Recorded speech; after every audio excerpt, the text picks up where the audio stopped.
Mag-uunahan si Ramon at Rigor na bisitahin itong si Espina sa kulungan para makilala umano nila ang binatang tinawag nito sa pangalang Tanggol, at samantala naisipan naman ni Rigor na bisitahin itong si Tanggol sa kulungan para malaman umano kung nakalaya ito at tumakas. Pero napagtanto naman ni Rigor sa huli na malaking imposible umanong mangyari ang kanyang suspetsya dito kay Tanggol dahil panghabang buhay umanong pagkakulong ang parusa kay Tanggol.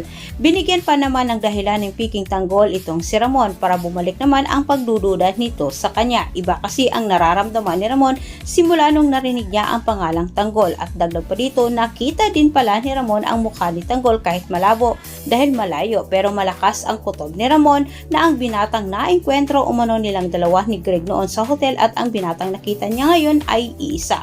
Walang balak itong si Ramon na kumprontahin itong si David sapagkat gusto ni Ramon na kausapin muna itong si Espinas. At sa kabilang banda, umuwi naman itong si David sa kanilang bahay na parang wala siyang ginawang kalokohan sa araw na yun. At ang makita ni David itong si Rigor na may sugat sa bandang noo, nagkunwari naman ito na parang wala siyang alam sa nangyari sa kanyang tatay, at nagawa pa niyang alamin kay Rigor kung ano ang nangyari sa ama.